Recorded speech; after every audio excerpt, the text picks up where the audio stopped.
손흥민의 화려한 슛이 전 세계 팬들을 열광시키는 가운데 한국 축구계에서도 흥미로운 사건이 일어났습니다. 대한민국 대표팀의 수비벽으로 불리는 김민재가 바이에른 뮌헨으로 복구하자마자 가진 인터뷰에서 손흥민에 대해 언급하며 모두를 놀라게 했습니다. 겉으로 보기엔 단순한 동료 간의 칭찬으로 보일 수 있지만 김민재의 발언을 면밀히 살펴보면 그와 손흥민 사이에 존재하는 깊고 섬세한 연결고리를 엿볼 수 있었습니다. 이는 경기장에서 쉽게 드러나지 않는 감정적인 그림을 그려줍니다. 특히 김민재는 이해하기 힘든 어조로 홍명보 감독을 언급하며 팬들이 그의 진정한 역할에 대해 궁금증을 품게 하는 세부 사항을 공개해 여론을 들끓게 만들었습니다. 김민재의 말은 아직 완전히 명확하지 않지만 팀 내부에서 외부인들이 전혀 모르고 있는 무언가가 있는 것인가에 대한 많은 의문을 불러일으켰습니다. 이 비밀은 어떻게 드러나게 될까요? 오늘의 영상에서 플래시 TV와 함께 더 자세히 알아보겠습니다. 오만 원정에서 국가대표팀이 3대1로 승리하며 모든 이들의 기대를 한껏 끌어올렸습니다. 그날의 경기는 뜨거운 열기 속에 펼쳐졌고 선수들은 마치 전투에 나서는 용사들처럼 그라운드 위를 질주했습니다. 경기 후 국내외 언론은 입을 모아 전술이란 건 아예 없었고 선수들이 스스로 모든 걸 완벽하게 해냈다고 평했습니다. 그러나 귀국 기자회견에서 홍명보 감독은 완전히 다른 의견을 내놓았습니다. 그는 자신만의 강한 확신으로 그 의견에 전혀 찬성하지 못하겠다며 단호히 말했고 자신의 철저한 전술 운영 덕분에 승리를 거뒀다고 주장했습니다. 특히 후반전에 몇몇 전략적인 변화를 주었는데 그것이 정확하게 맞아떨어져 승리로 이어졌다고 강조하며 팬들의 반응을 더욱 뜨겁게 만들었습니다. 일부 전문가들도 이에 대해 냉철한 평가를 내놨습니다. 그들은 전술적으로는 어떤 패턴도 보이지 않았으며 선발 라인업 역시 1차전과 비교해 5명을 교체했으나 거의 모두 부진했다고 지적했습니다. 하지만 손흥민, 이강인, 황희찬 같은 스타 플레이어들의 개인 능력 덕분에 골이 터졌다는 것이었습니다. 후반 80일 분경, 양팀은 팽팽한 긴장감 속에 싸움을 벌이고 있었습니다.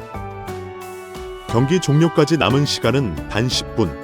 한국팀은 승리를 위해 최후방에 센터백 김민재를 남겨두고 모든 선수를 공격 진영으로 배치했습니다. 반면 오만 팀은 이 기회를 놓치지 않으려 수비에 집중하며 완전히 내려앉았습니다. 그들은 단지 1대1 상황을 유지하기만 해도 귀중한 승점 1점을 얻는 상황이었습니다. 이강인은 우측에서 좌측으로 위치를 바꾸었고 교체로 들어온 이재성 덕분에 황희찬이 원톱으로 이동해 있었습니다.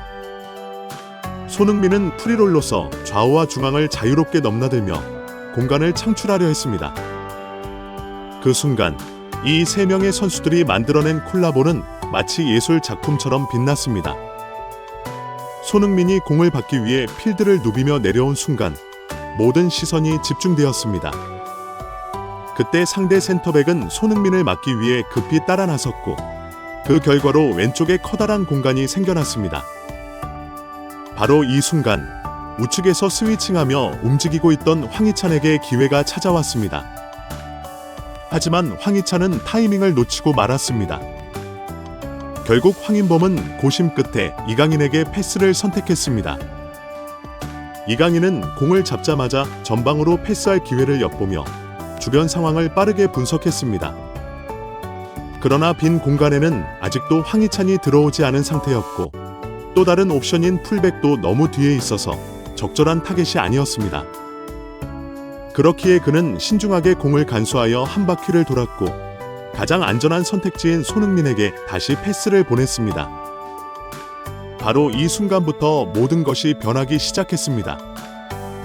이제서야 황희찬은 상대 수비를 끌어내면서 빈 공간으로 이동하기 시작했고 그제야 공격의 흐름이 살아나기 시작했습니다. 그러나 정말 놀라운 것은 다음 장면이었습니다. 손흥민에게 패스를 주고 난 뒤 이강인의 행동은 경기를 보는 모두를 깜짝 놀라게 했습니다. 공격수들은 통상적으로 상대 수비가 없는 공간으로 이동하거나 그곳으로 공을 보내려 합니다. 그런데 이강인은 반대로 의식적으로 밀집된 수비 서클 안으로 과감하게 뛰어들어갔습니다. 이강인은 서클로 들어간 후 뒤쪽에서 선수가 자신을 막으러 오는지 확인하는 치밀함을 보였습니다. 그가 수비의 압박 속으로 들어갈 때 그의 눈은 끊임없이 주변을 스캔하며 상대방의 의도를 파악했습니다. 이런 섬세한 플레이는 단순히 기술적인 면에서 뛰어난 것뿐만 아니라 팀 동료인 손흥민에게 결정적인 슈팅 찬스를 만들어 주기 위한 것이었습니다. 그는 상대 수비를 완전히 자신 쪽으로 끌어당겨 빈 공간을 만드는 교묘한 작전을 실행했습니다. 국가대항전이 아닌 종합감시 속에서도 이강인의 플레이는 흔들리지 않았습니다. 상대팀의 밀집된 수비진 한가운데로 돌진하는 것은 일반적으로 매우 위험한 행동입니다. 이는 마치 사자우리에 발을 들여놓는 것과 같았습니다. 그러나 이강인은 그런 상황에서도 공을 빼앗기지 않을 자신감을 갖고 있었습니다. 하지만 더 놀라운 점은 손흥민이 이강인의 모든 움직임을 완벽하게 파악하고 있다는 사실이었습니다. 토트넘에서 상대 수비가 밀집될 때 손흥민은 보통 공을 몰고 뛰거나 백패스를 선택했습니다. 하지만 이날 그는 완전히 다른 선택을 했습니다. 상대 수비가 꽉 차 있는 위치에서 이강인에게 패스를 연결했습니다. 손흥민의 눈에는 그 순간 모든 것이 슬로우 모션으로 보였습니다. 그는 이강인이 왜 그 자리에서 기다리고 있는지 이해했고, 더 나아가 동료의 능력을 전적으로 신뢰했습니다. 그리고 정말로 이강인은 그 기대를 저버리지 않았습니다. 그는 공을 잃지 않고 능숙하게 빠져나왔습니다. 두 선수 간의 불미스러운 일들이 있었지만 이 장면에서는 그런 과거는 전혀 찾아볼 수 없었습니다. 오직 국가대표팀 선수로서 서로를 향한 끈끈한 신뢰와 동료애만이 빛났습니다. 두 선수가 만들어낸 이 환상적인 순간 속에는 한국 축구의 밝은 미래가 숨겨져 있었습니다. 한편 바이에른 뮌헨으로 복구하자마자 김민재의 의미심장한 발언들이 전문가들과 팬들의 특별한 주목을 받았습니다. 단순히 팀 동료나 감독에 대한 일반적인 칭찬이 아닌, 김민재는 한국 국가대표팀 내부에서 실제로 무슨 일이 벌어지고 있는지에 대해 깊이 생각하게 만들었습니다. 항상 침착하고 신중한 발언으로 알려진 이 철벽 센터백이 왜 이렇게 민감한 견해를 밝히기로 결심했을까? 이 이야기를 더 잘 이해하려면 김민재와 손흥민의 관계를 살펴봐야 합니다. 두 사람 모두 한국 축구의 빛나는 스타로, 김민재는 바이에른 뮌헨에서 활약 중인 뛰어난 센터백이고, 손흥민은 국가대표팀의 재능 있는 주장으로 토트넘에서 활약하며 아시아 축구의 글로벌 아이콘으로 자리매김하고 있습니다.